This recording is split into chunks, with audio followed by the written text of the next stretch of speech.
This in Jesus' name. Everybody said, Amen. Amen. Good morning. Have a seat.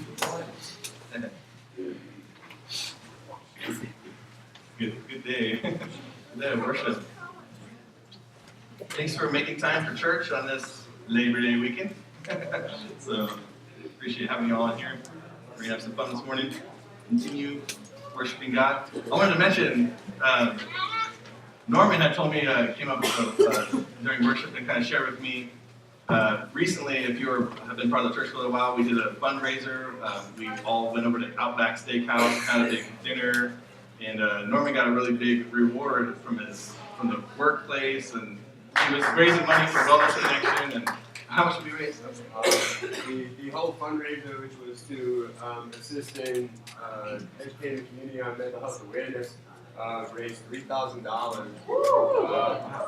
because of Move City Church, and God leading me, I raised on my own $1,100 of that.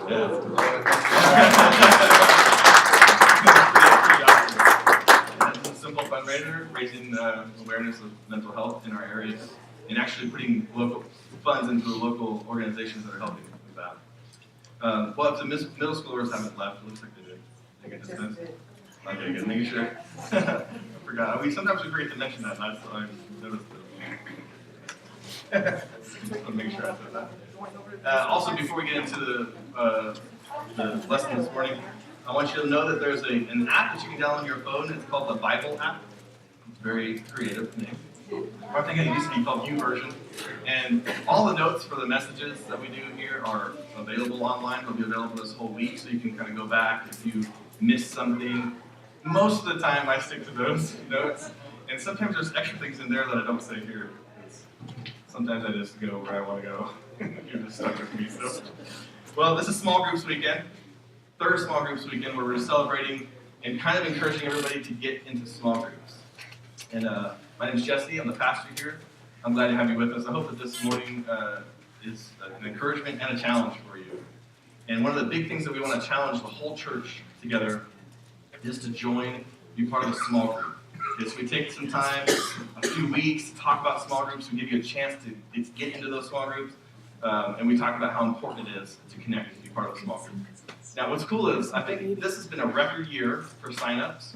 I don't know what our attendance is. I try to stay away from numbers like that, but I think that we have between an average, this is going to be a big average, probably like 80 to 100 people that show up on a Sunday morning.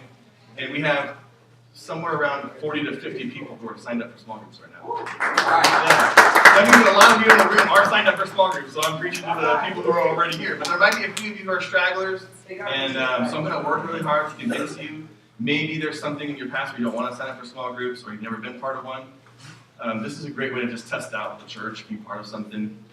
And small groups, maybe if you're a lot older, it used to be called Bible studies. It's the same thing, right? It's the same thing. Or maybe if you're a lot younger and you're new, it'd be like move groups or something, have some kind of cool label to it. Or keeping it simple, we're like, there are groups that are small, I don't know. Small groups, right? Groups of people that get together, kind of keep it. We talked about growing bigger by growing smaller, simplify things, just get together. And the thing is that small groups provide something that we cannot get in here, in this room, right now, and probably something that's lacking in your life on a regular basis, which is just a little bit deeper connection with other people. Amen. Are we missing that sometimes in life? This is just an opportunity that the church provides. So if you take out your program that you got when you came in, I think Chad and Stephanie were our readers this morning. You guys did awesome. Smiled, yeah. They should have forced you to take a program. Or you may have chosen on your own volition to grab one of those programs. And in that is the list of the small groups that we're providing. I think we got one that's meeting every week, maybe not every single time that's available. Look at your schedule. They're just schedule-based right now to keep it simple. And they're telling you whether kids are they're providing childcare for kids. Wednesday nights, we got a few small groups, and then we actually have a kids program. You could bring your kids to the program on Wednesday nights and not be part of a small group still. But mostly the Wednesday night thing starts at 6 o'clock. And the kids actually, for all ages, have a really cool program that goes on. And so we're being kind of flexible with this. I know that there's been a lot of questions and concerns. There's a lot of things that we're not providing information on right off the bat when it comes to small groups. It's not because it's a secret. It's because we're trying to simplify it, make it easy. And it's possible that you might become part of like a gender-based group, like you're either the men's group or the women's group, and you go together as a couple to a different small group. That's up to you. That seems like a lot to your schedule. That's okay. If you guys want to do that, heck, you can do as much as you want. Okay, so we're really flexible with this. We're not rule keepers here. If you've been around Move City Church any amount of time, you know that we're not really good at that anyway. So we say a lot of things, we keep things real strict, and we lay it out that way, but for the most part, when we live in Arizona, we're independent people. You guys just figure out how to connect. You know what I'm saying? And you have freedom to do that. We're providing this opportunity. This is not restrictive in any way. But I want you to do what you can follow through on when it comes to small groups. I want you to do what you can follow through on that you're actually going to keep your commitment to. Okay? It kind of makes me nervous that we have 50 people sign up for small groups because I'm thinking, okay, how many people are actually going to show up, right? Raise your hand if you're not going to show up. If you just signed up and you just... Ushers, get them. I'm kidding. That was a trick question. I'm just seeing if you guys are listening. Listen, the quality of these small groups depends on you. The quality of your small group depends on you. Show up, invest, be part of it, participate. I want to share with you a couple who is leading a small group. Why don't you guys stand up for a second? This is Jose and Tiffany. What small group number are you guys leading? Sorry, I'm just embarrassing. Number 7 on Wednesday night. Number 7. Kids are welcome. 7. Look at the number 7. It's kind of a number of perfection. It's in the Bible a lot. So Jose and Tiffany are leading one of those small groups on that Wednesday night time at 6 o'clock. And so there's a programming for any age kids. They're facilitating. Sorry, I'm changing my language a little bit. We got facilitators and servants. I didn't realize the word leader does carry with it so much more. So they're nice enough to facilitate a small group. That means they're going to just kind of, especially for Tiffany, she's like, what is going on? I thought you said facilitation. It's going to be hosting. Great couple. Jose just led us in worship, so you might see his face often. You kind of know. And they both do a lot of outreach. Some of our outreach stuff, our Salvation Army meals. They're kind of the engine behind that. Saturdays going out to Haven Health. So if you haven't met them yet, then maybe you're not participating in the church very much because there are a lot. So and I don't even know how many people are signed up for the group. I'm just saying. I'm going to highlight a group today, and you guys are my number 7. So if you're not part of a small group, and you're kind of thinking like, where should I go? I want you to take out the communication card that's in your program, turn it over to the other side, and write 7 in that number. Right? Turn it back over, fill out all your information. You're going to put that in the offering basket when it comes by at the end of service. Okay, and you're going to be signed up for group 7. Again, commit to it, follow through on it. Go. Awesome. Just show up. And you can just show up and be part of a small group. Again, hey, we're in Arizona, independent place. Maybe you're not wanting to sign up for anything. Okay, well, still, you can come and participate. Yeah, too much pressure. I want you to get plugged in if you haven't. You need to connect. You need to connect. I want to show you an illustration of what I'm talking about. I've tried to give you a little illustration each week about this. Okay. All right. Hopefully you can't see that, but this right here, this is extreme dot to dot. Oh, you want to come help me hold this for a second? Just hold this right here. There's 2 of them, so don't show back. Can y'all see what this is? Can you tell what this picture is? This is just a bunch of dot to dots. No, this is something you can buy. This is called Extreme Connect the Dots. Right? You know those little pictures where they have a bunch of dots and numbers? This numbers are up to like 2,000 or something like that. Some of these like have 4,000 dots. So I had to get something. What do you think this is? A state capitol, something like that? You know what? You cannot tell, can you? Listen. You're going to see, I'm going to land this illustration. I'm going to land this illustration. You guys are going to be like, I'm signing up for a small group now. I'm going to show you the exact same dots to dots, but the dots have been connected. Right? So each of those dots, there needs to be a line that connects each of those dots. You do that in order and numbers, and I'll grab this one. This is that picture. Oh, so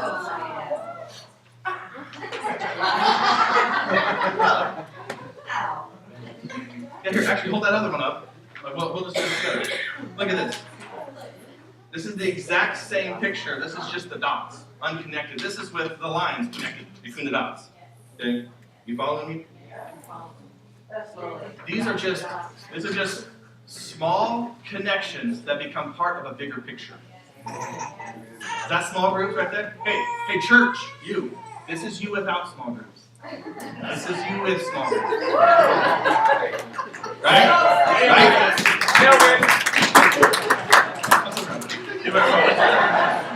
And thank you, Natalie, for filling out the lines. When I had her fill that out too, she's like, Dad, you always have me do all your illustrations because she made the Lego house and does all this stuff, gets me set up, Great. Yeah. Small connections that become part of a bigger picture. It's the connections that matter. Now, every single one of those small connections matters to that bigger picture, right? You skip one of those, you might miss the picture, you might mess it up. It's the small connections that matter. What I want us to do is go back to the Gospel of John this morning. So if you have your Bible, I want you to find the book of John. Or if you want to look at your device, whatever. And here's the thing. The gospel, when I say Gospel of John, I mean the story about Jesus. There are 4 of those in the New Testament. That's the Greek version of the New Testament. There's the Old Testament, the Hebrew Scriptures.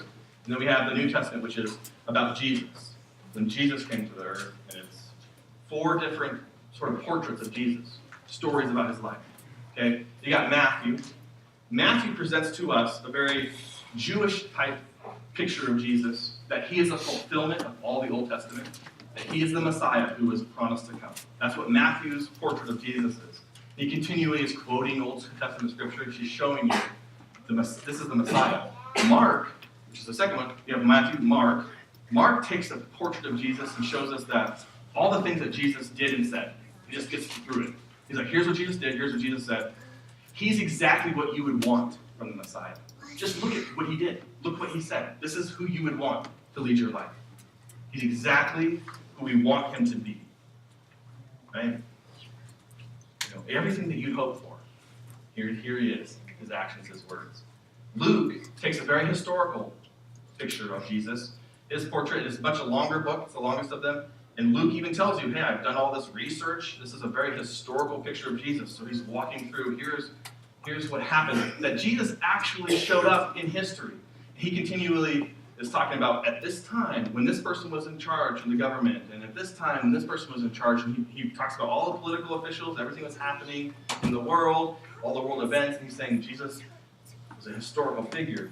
And I love John's gospel. We've talked about it a little bit in the last few weeks. John starts out with this picture of the Word, that Jesus was the Word, and Jesus was with God, and Jesus is God. Jesus was way back in the beginning of creation. So John starts really big, right? John's not talking about him being born or anything like that. He's like, no, Jesus was there at creation. Jesus actually has created the world. So this portrait of Jesus you get is like, oh, okay, whoa.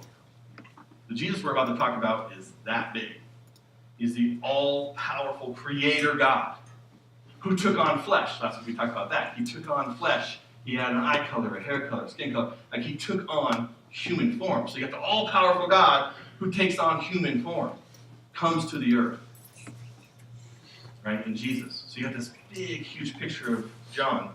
And then what we see is that this all-powerful God comes in this humble human form to the people to show us that he wants to give value to all individuals. The all-powerful God values all individuals. It shows you like he actually values humanity. And sometimes in the church, this is true, sometimes when we meet together, who do we value in the church the most? A lot of times we value those people in the church, the believers, right? We're like, God loves everybody, but he kind of loves us a little bit more, right? Anybody with me? Been part of churches like that, or been, at least I've had some experience with that, where you kind of feel like, this right here, this is the family of God. And God uses the analogy of family really in a really specific way. Actually, in chapter 1 of John, he even says, everybody has a chance to become children of God. So that analogy of family, we adopt that as the church. Like, we're God's family. This is church family right here. This is family. And God is our Father. But when is a child part of the family? Think about this for a second. When does a child become part of the family? Some people might say, well, when it's born. It becomes part of the family, you know? But if you think about it a little bit more, a child is actually part of the family before it's born.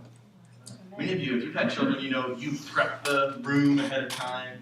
Maybe you're thinking about what the gender of the baby is. Maybe it's going to be a secret, but you kind of come up with some names, maybe. You know, you make some plans ahead of time.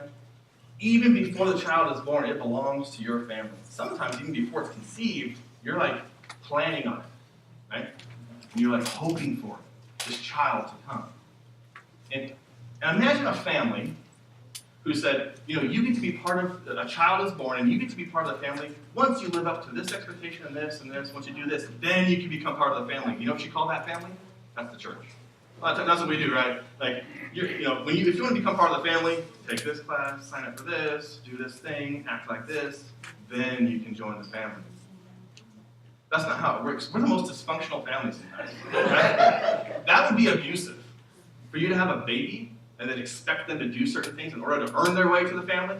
No, thank you. That's not how it actually works. In the real world, you're anticipating that child even before it's born. You love that child. It's part of your family, right? So in the church, we got to think God values every single person, even those who are not part of the church yet. They don't even know Jesus yet. God values that person just as much as you. You've been a Christian for 20 years, whatever. God values every single person. And so in John, we've gone over John chapter 1. I want us to look at John chapter 2. Okay? Open up your Bibles if you haven't yet. I want you to get to John chapter 2. And remember, we started out with this big picture of Jesus. He's the all-creator God who took on flesh, became in human form, showed us that God, all-powerful God, values all people.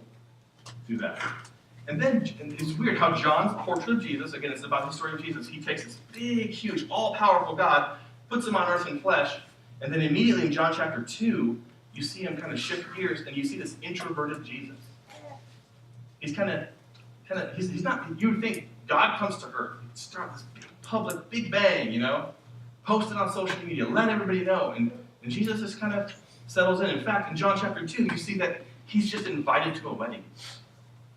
And in the story, he's just attending the wedding. He's not officiating the wedding. He doesn't speak. He's just hanging out. He's going to a party. John chapter 2 starts out, big Jesus, all-powerful God comes, and he just is attending a party. He's kind of chill in the background, just there. Now what happens is, if you know the story at all, what happens is they run out of wine at the party. And his disciples know who he is, and his mom knows who he is. His mom has big dreams for him. You know moms have big dreams for their kids, right? But imagine if you're the mom of the Messiah. A little bit extra anticipation, like she has these dreams for him. And she's also had an angelic vision that has told her he's the Messiah. He's all-powerful God. So she's like, hey, Jesus, this is your chance. Provide some wine for the whole party. Show them how powerful you are. And Jesus says something weird. He's like, tells his mom, listen, it's not my time yet. Like, isn't that weird? All-powerful God comes to earth, takes on flesh, and he's like, it's not really time for me to go public with this yet. I'm just chill. It's a weird picture of Jesus. I don't know, if you've ever read John and you understand it in the whole context, you're like, oh, that's an interesting story to start out with. Right? And he's not going chronological. He's just going to give you a bunch of pictures of Jesus in different ways.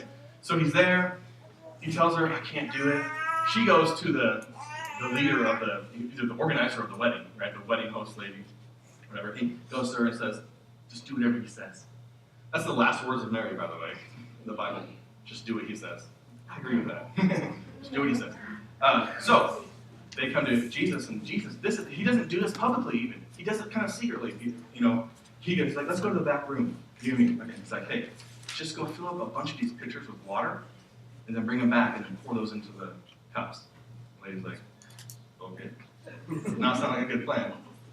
She does that, and as they're pouring the water, now Jesus isn't even around at this point. He's back at the party.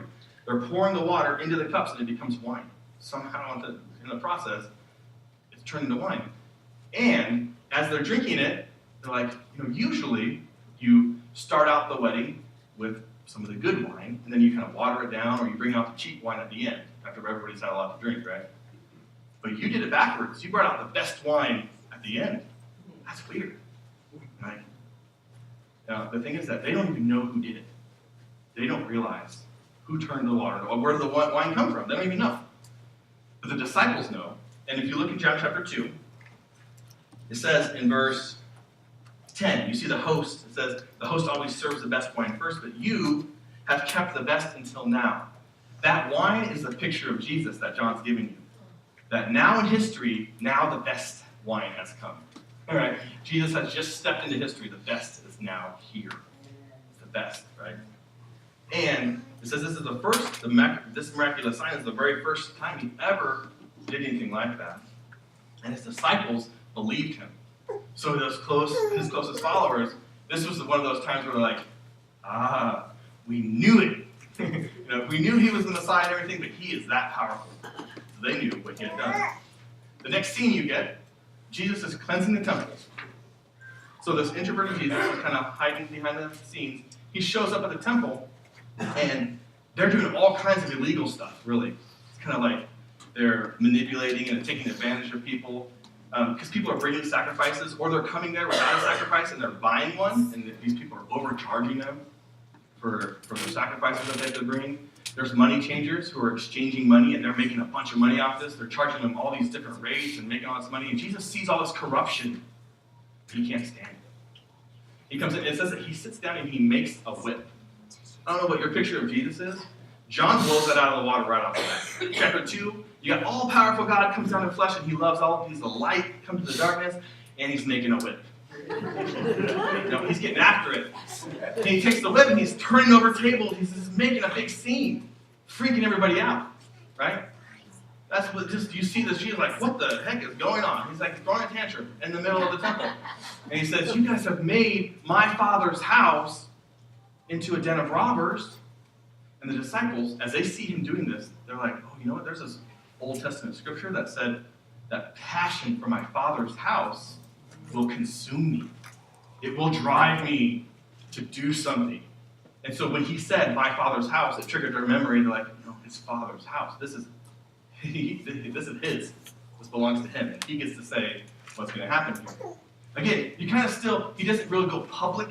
This isn't his ministry. I mean, that's like his first public act. Just to kind of turn over tables, freak everybody out, and yell at everybody. And then he just kind of like leaves. Just tells everybody, this is my Father's house. And he also tells them, they're like, well, by what authority are you doing this? And he's like, you know what? Tear this whole entire temple down and I'll raise it up in 3 days. And that kind of gets them offended. They're like, what? They're like, you can't just tear down the temple. It took thousands of years or whatever before, hundreds of years to build this temple, and you're going to rebuild it in 3 days? The disciples also, after everything had happened, John's writing and saying, we remember him saying this. You know what he was talking about? It was him, not the temple. He was claiming that he's the temple. He's the place of worship. And that he was going to be killed and raised 3 days later. It makes so much more sense now. But back then, it was like, freaky Jesus. They're like, what the heck is going on? Like, freaking everybody out. Saying all this stuff. The next scene you get, okay, so you got introverted Jesus doing a small secret miracle. Then you've got him upset at the temple. And then he's meeting one-on-one with Nicodemus, this religious leader, in chapter 3. If you look at this, it's in verse 1, he says there's a man named Nicodemus, a religious leader who was a Pharisee. Like the top of the Jewish political system, the religious order of things. He was like one of those guys. And there's a very small number who can be Pharisees. I think it's even under 40. Of the number 40, that there's only that many people who are allowed to be Pharisees, of all the people. I mean, he's one of those guys. He's the top people. Jesus has a very intellectual conversation with them. Jesus just runs intellectual circles all around him. Because Jesus is an intellectual, the best intellectual ever, right? And he just has this deep conversation with Nicodemus. He meets with him one-on-one. It says that Nicodemus met with him in secret. Do you see a theme happening? Jesus is meeting one-on-one with him in secret. This isn't a big public ministry thing. It's just one-on-one conversation, and he's giving him some attention, giving him some of his time. He's saying, what's your questions you got? And Nicodemus is asking him questions, and he's answering it. One of the times he says, in verse 10 of chapter 3, he says, you're a respected Jewish teacher, and yet you don't understand these things? In verse 12, he says, if you don't believe me when I tell you about earthly things, how can you possibly believe if I tell you about heavenly things. You know? Yeah.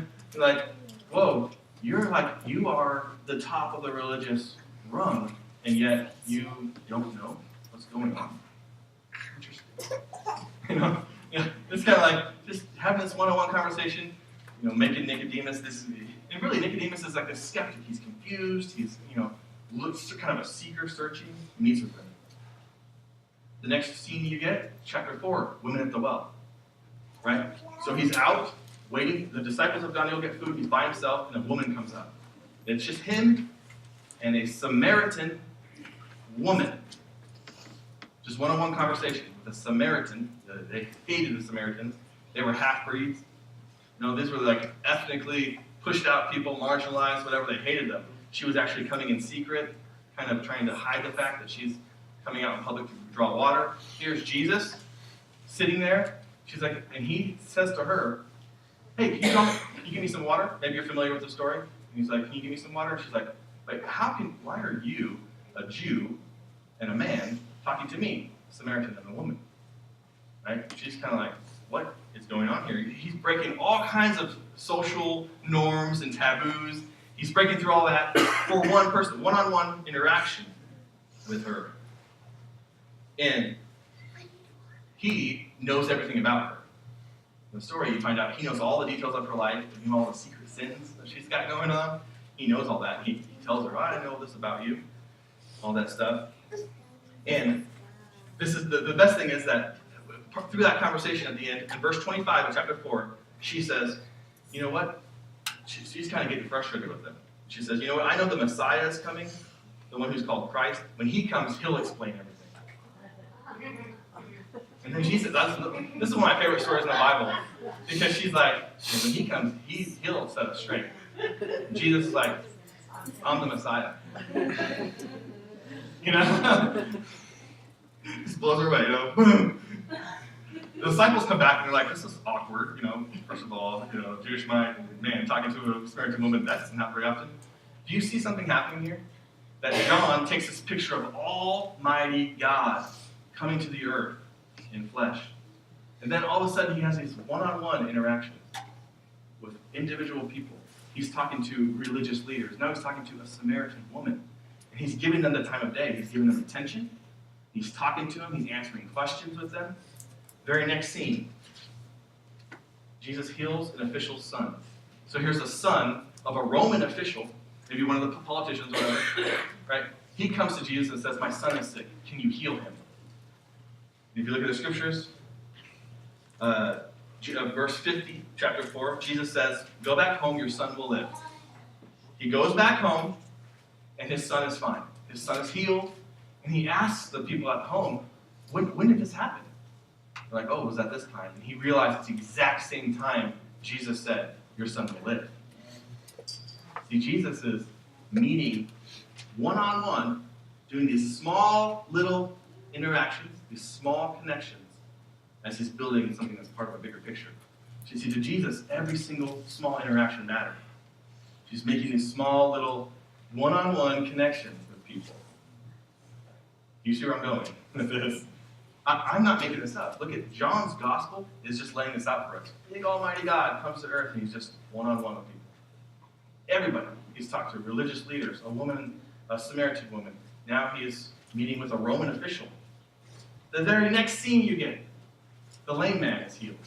Jesus walks in to this area. It says a large crowd was gathered of disabled people, mentally ill, people who had all kinds of infirmities.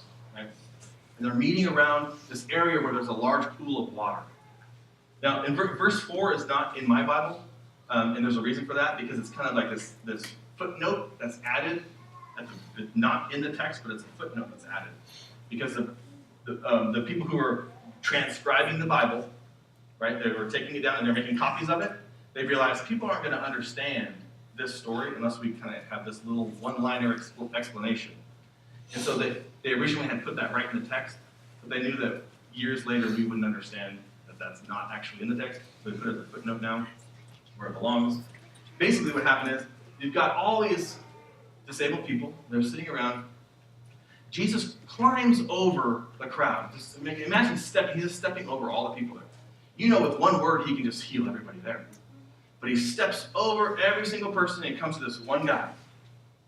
One guy out of all the crowd. A guy who had been an invalid for 30-something years. Never walked a day in his life. He's disabled. Okay? And he's sitting next to the water because there was this myth, or this folklore, that that they believed that an angel would come and touch the water. And if you were there and you touched the water right after the angel did, you could be healed. So everybody's around this thing of water, trying to follow this folklore. Jesus walks over all those people. This is one of the weirdest stories. You're like, why? Unless you understand the context, right? That he's doing one-on-one interactions, and he's showing you today. He's willing to go through all that. He's coming for you as an individual, right? That's kind of the story behind this. So he's finding this one guy. This is funny, because he walks up to this one guy and he asks him, do you want to get well? Do you want me to heal you? Like, the guy, this is the funniest part is the guy's like, I can't do it, because, the angel comes, touches the water, I'm supposed to touch it to get healed, and I can't get there. Nobody will take me there, and everybody rushes ahead of me. He's got all these excuses, doesn't he? He's lived his entire life with his disability. Now he's got this victim mentality. It's all, he's just too scared. Can you imagine? He's face to face with Jesus, who I said, in a word, can heal everybody. Jesus asked him the question, do you want to get healed? I can't. I love that Jesus just says, you know what? Get up, roll up your mat, and walk. He does. He immediately just realizes, I can walk now.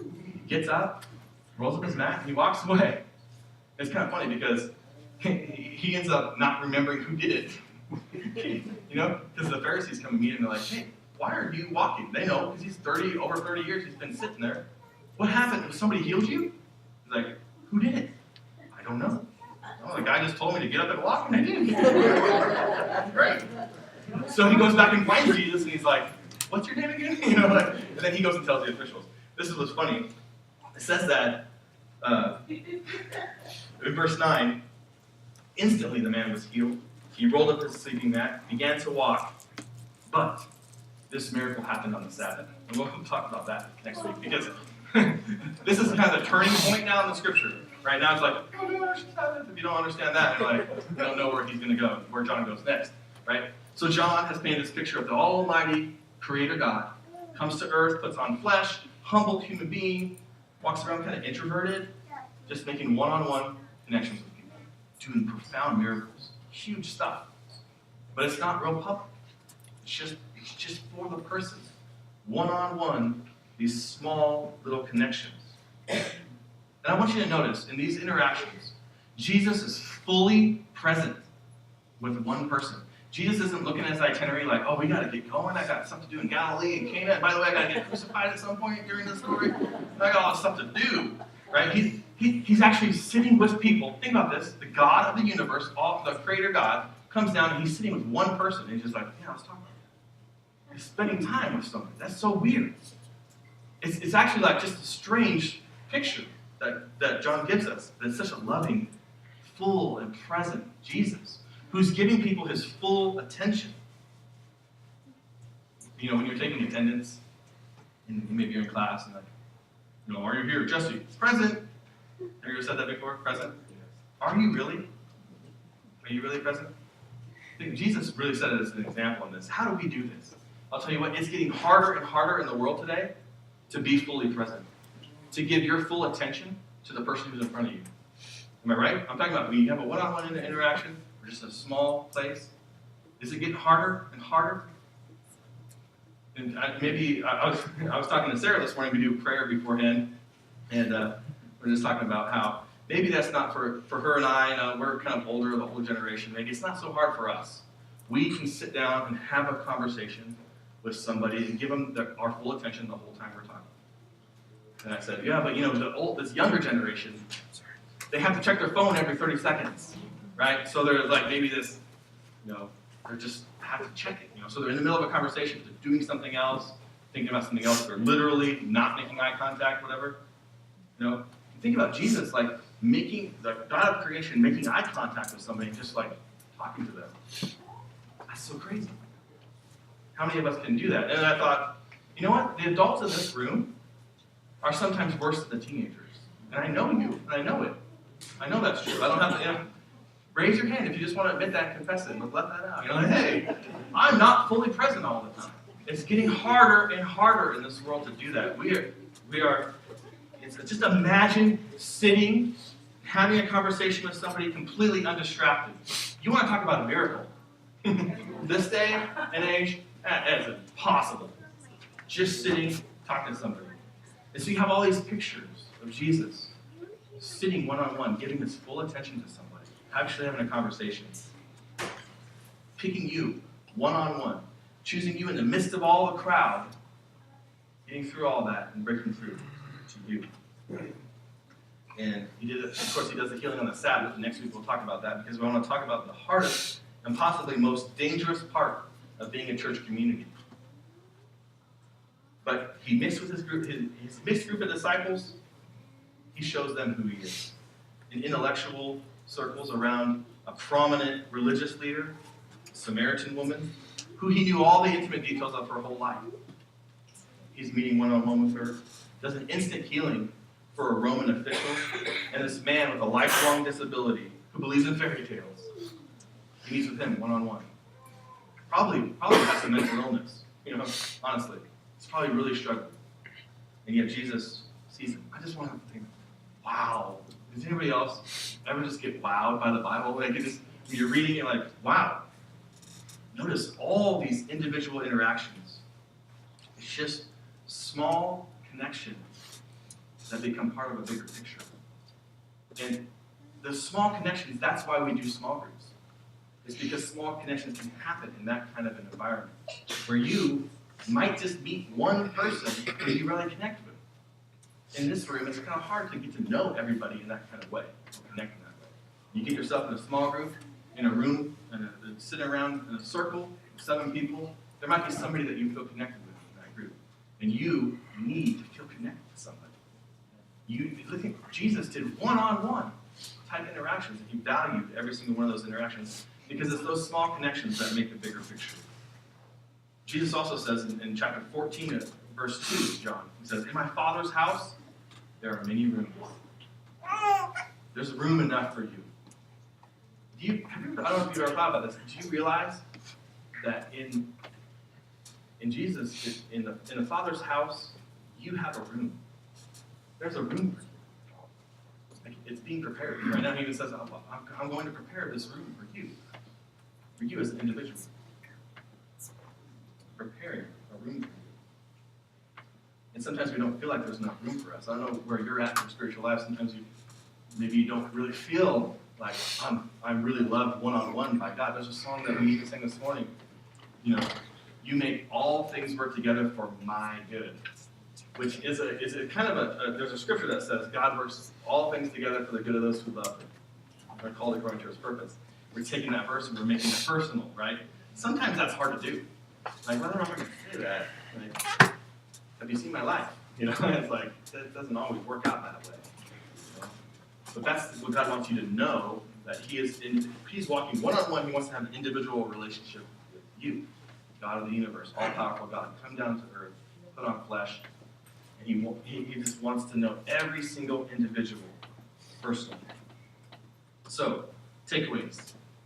Right, number 1, are you making meaningful, small connections with people?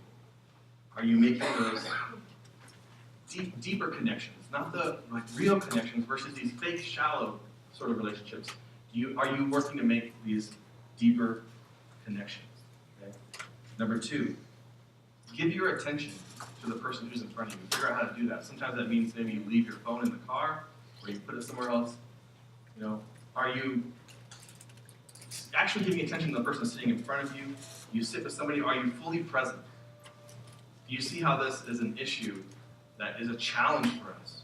Then we need to live up to this.